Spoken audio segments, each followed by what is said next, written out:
what's the word I'm looking for? Have you ever tried to explain something to a friend like how you were feeling, or talk to a coworker like what happened yesterday while they were gone, only you didn't quite have the words to explain it?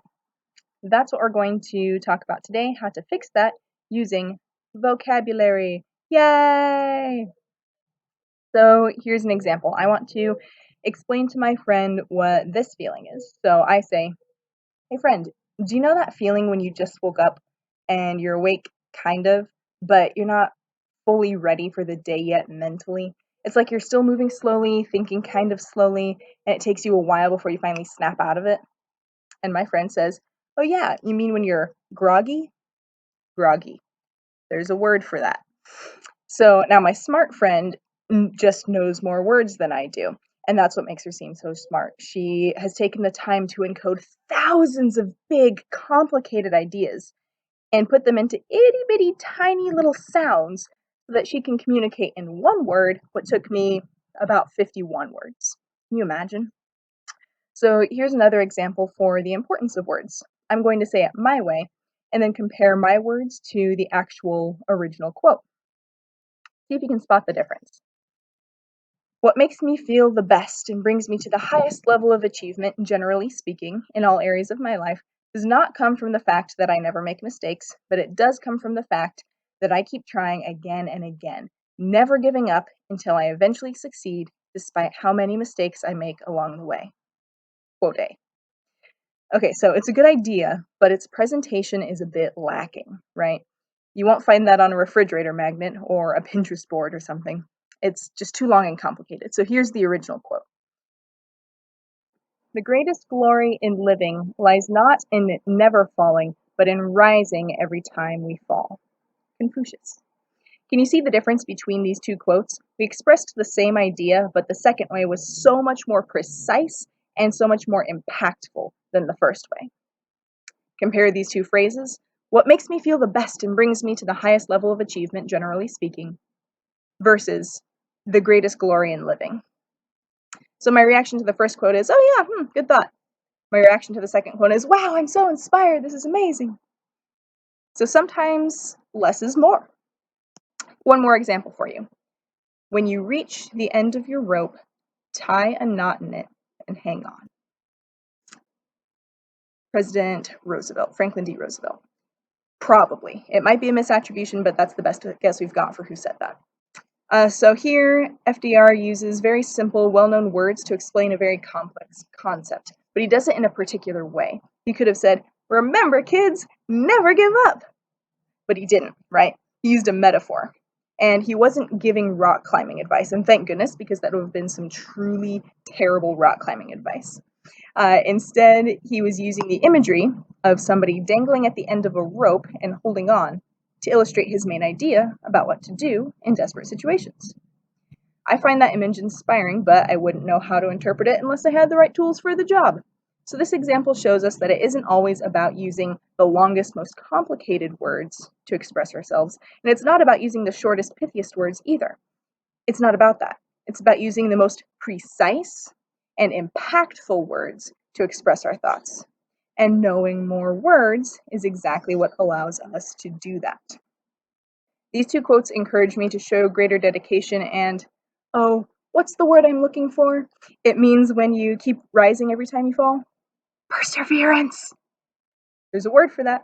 As you can see, enhancing your vocabulary, it's not about memorizing more words to sound fancier or even to speak faster. It's about having more ideas that you can use to generate, interpret, and manipulate thought at its most efficient, accurate, and impactful. So I've got another thought for you about the importance of organization. Now stick with me on this. If you go back and watch for the overall flow of this speech, you'll notice that I begin with a hook, explain the context of my topic, present my main claim or main idea, defend my point with specific examples and my own elaboration, and then summarize my main point at the end to tie everything together. And now I'm leaving you, hopefully, with an interesting thought to kind of take what I have said and apply it to a lot of situations. And here's what that thought is. If you can see how the writing scale of vocabulary affects the precision, efficiency, and impact of your speech, then hopefully from this example you can also see how my organization affects the same.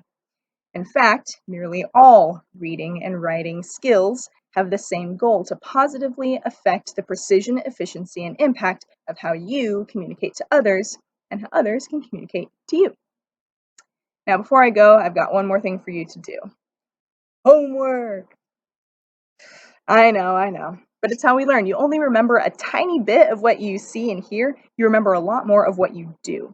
So if you've watched the video up to this point, awesome! Hopefully you've learned some things. But now if you take what you learned and you go do something with it, it'll stick with you a lot more. You are responsible for your own learning. I'm here to help with that. Okay, so here's some pretty simple homework for you. Step 1. Think of an emotion, a sensation, or a situation that you want to express. Step 2, put it into long, simple, clumsy words, just how you would say it naturally, no editing involved. And then step 3, look up some synonyms, or words that mean the same thing, until you can say it as efficient, accurate, and impactful as possible. So for example, with groggy, I gave you like the long way of saying it, when you wake up in the morning and you're trying to work, but you're still kind of thinking slowly, right? I gave you that long explanation. I could ask a friend for some help to figure out how to say it quicker, or I could look up synonyms like synonyms for sleepy, and then go through the list, look up their definition, see what fits right, that sort of thing. So, quick side note for you, there are more ideas than words. And that's one reason why languages borrow from each other, because sometimes an idea exists as a word in one language but not another. For example, pizza, tacos, etc. So if you know what you're trying to say in one language but not the other, use translation tools. Your knowledge is a strength. It's awesome. But we're lucky in English. It's one of the few languages that is so precise, so specific, that you can say basically anything you want as long as you have the words for it. So please use this chance to learn some new words that you didn't know before. All right, so quick recap. Step 1, what do you want to express? An emotion, sensation, situation, idea. Step 2, say it the long, vague way. Just get it out there. Step 3, revise it using synonyms or the help of a friend to make it as efficient, accurate, and impactful as possible. All right, good luck, be safe, make good choices. Bye.